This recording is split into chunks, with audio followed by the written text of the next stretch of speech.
Bonjour à tous, j'espère que vous allez bien. Alors aujourd'hui, je vais vous faire une review et en même temps une comparaison entre deux éditions du même jeu. Il s'agit du Tarot du Graal que nous avons ici à gauche en français et ici en anglais The Grail Tarot. Donc la quête du Graal et l'ordre des Templiers. Donc ce jeu a été créé par John Matthews qui a fait de très nombreux jeux. Il a été dessiné par Giovanni Caselli donc pour les illustrations. Alors, c'est un jeu qui n'est plus édité, qui est rare, que ce soit en français ou en anglais. Il est rare de toute façon, en français encore plus, je crois. Je vais vous présenter principalement le jeu en français, puisque c'est le but quand même, on parle français ici. Mais par contre, je voulais quand même vous montrer le jeu en anglais, puisque comme ça, vous allez pouvoir un petit peu comparer. Si un jour vous tombez sur le jeu en anglais et vous avez envie de vous l'acheter, bah, vous saurez les différences entre les deux. Ça vous permettra de faire votre choix en toute connaissance de cause. Voilà. Alors, ici pour le jeu en français, on a un gros coffret. Donc c'est sorti chez Guitry et Daniel.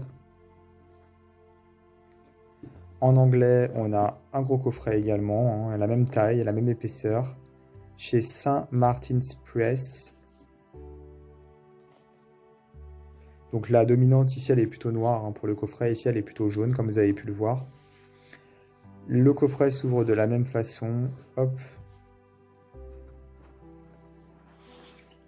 La matière du coffret est la même, hein, même quand on touche, en fait, c'est pareil. On a ici le livre.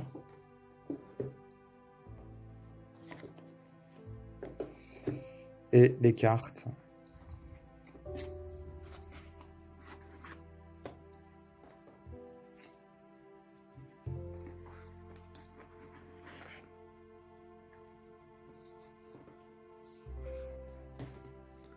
Alors, à part la couleur du coffret jaune ici, noir ici, et le texte, hein, forcément, puisque c'est pas le même texte, là c'est en français, ici c'est en anglais, il n'y a pas de différence pour le moment. Voilà. Au niveau des cartes, à gauche en français, à droite en anglais. On est sur des cartes qui font la même taille. Au niveau du dos, on est pareil. Au niveau des couleurs, pas vraiment de différence. J'ai pas l'impression en tout cas.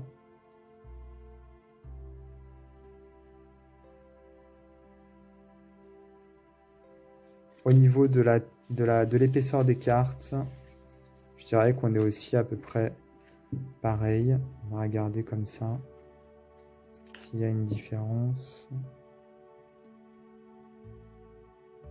A priori, non. Donc, je ne vais pas vous montrer toutes les cartes en anglais, puisque ce sont les mêmes, hein, on vient de le voir.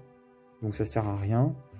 Donc, les cartes du jeu en anglais, je les range pour faire un peu de place. Je vais comparer à présent les livres.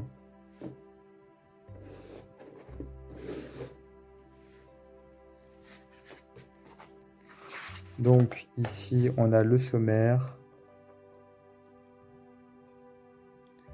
Donc, le Graal et les Templiers, ici.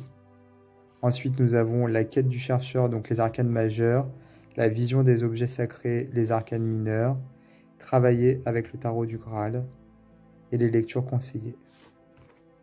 Ici,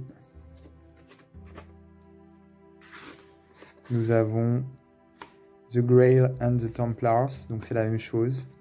Puis ici, les majeurs, pareil. Les mineurs, ici. Working with the Grail Tarot, pareil. Readings and Initiations, pareil. Donc du coup, il n'y a absolument aucune différence par rapport au livre. C'est une traduction. C'est-à-dire que le livre en français, c'est une fidèle traduction du livre en anglais. Donc si vous parlez français, je vous conseille d'acheter le français, forcément. Si vous êtes à l'aise en anglais et que vous trouvez le jeu anglais à un prix plus intéressant, n'hésitez pas à l'acheter en anglais, puisqu'on vient de le voir ensemble. C'est exactement le même jeu. Alors, maintenant, je vais vous montrer les cartes, puisque c'est quand même ça le but. Ah non, pardon, avant, je vais vous montrer le le livre plus en détail, puisque là j'ai juste fait un petit comparatif entre les deux, mais je vous ai pas montré le livre. Et je vous ai pas parlé du jeu aussi.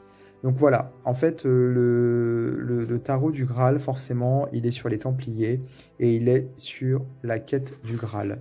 Donc ici, on a un texte sur justement le sujet, hein, le Graal, la vision templière, un nouvel ordre de chevalerie. Voilà, on nous explique en fait un petit peu ce que c'est les Templiers.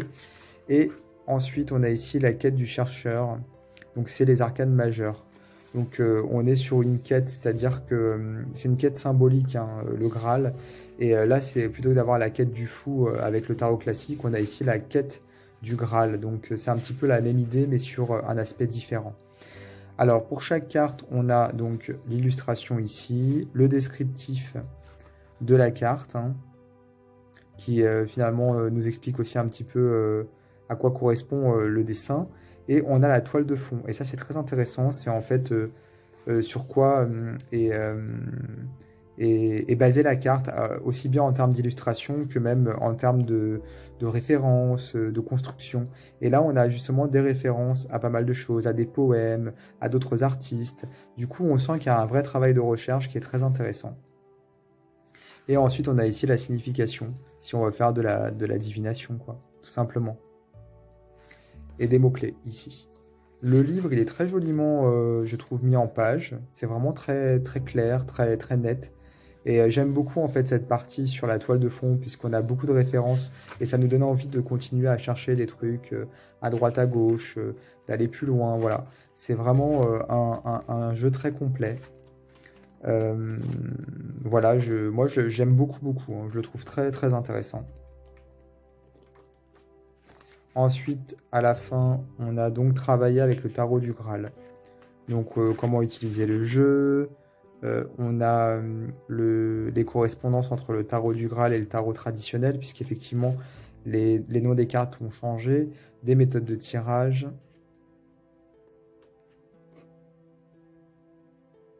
Voilà, donc c'est plutôt pas mal, vraiment. Et le livre fait quand même presque 200 pages. Maintenant, les cartes. Alors, ce qui est vraiment sympa avec ce jeu, c'est que les cartes, quand on les assemble les unes à côté des autres, on a comme une scène. Vous allez voir.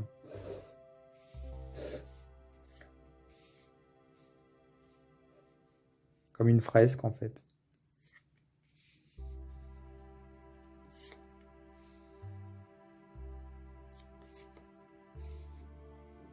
Et ça, c'est intéressant, je trouve, d'avoir pensé à faire ça.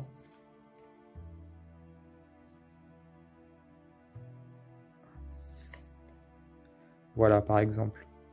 Ça continue, hein. Donc, on peut aller voilà, tout le long. Et on a comme un décor derrière, en fait. Et ça, c'est plutôt pas mal. C'est original.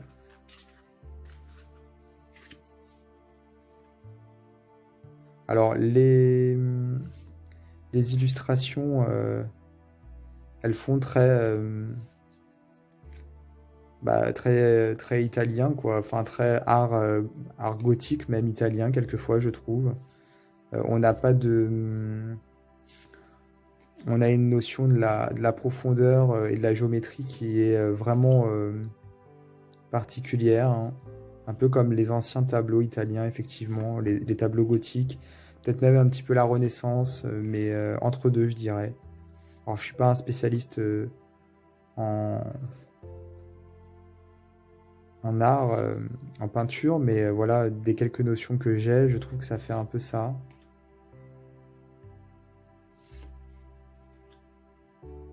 Alors les titres en bas, comme vous avez pu le voir, ce ne sont pas les mêmes que le tarot classique,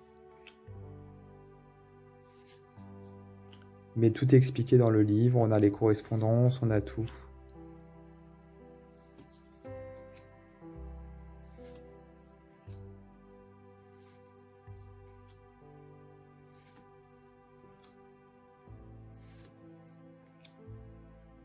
On a des lances ici, je pense pour les épées.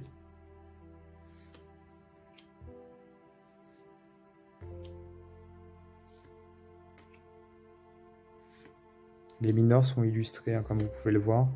C'est très beau, hein, les illustrations, c'est c'est un travail de dingue en fait.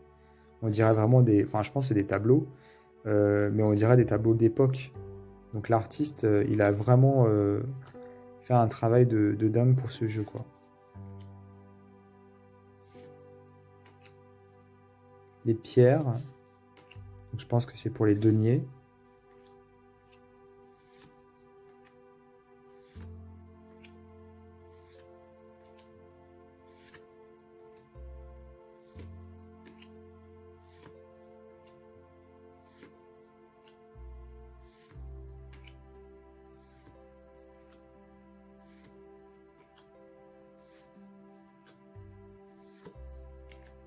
Les calices pour les coupes.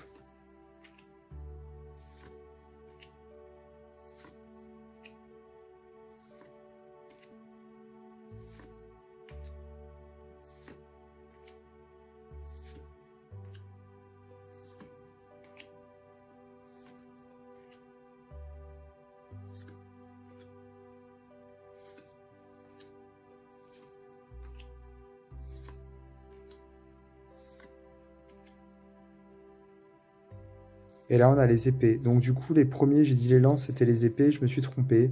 C'était les bâtons, du coup. Comme c'est des lances, forcément, normalement au bout de la lance, il y a une lame quelque part. J'ai cru que c'était des épées. Mais non, les épées sont ici. Autant pour moi.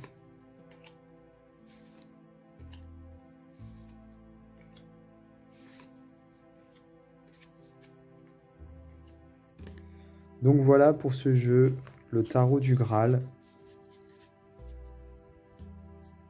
J'espère que ce petit comparatif rapide et surtout cette review du jeu vous sera utile. N'hésitez pas à vous abonner à ma chaîne YouTube et à activer les notifications pour être prévenu en temps réel des prochaines vidéos que je posterai. Et moi, je vous dis à très bientôt pour d'autres vidéos.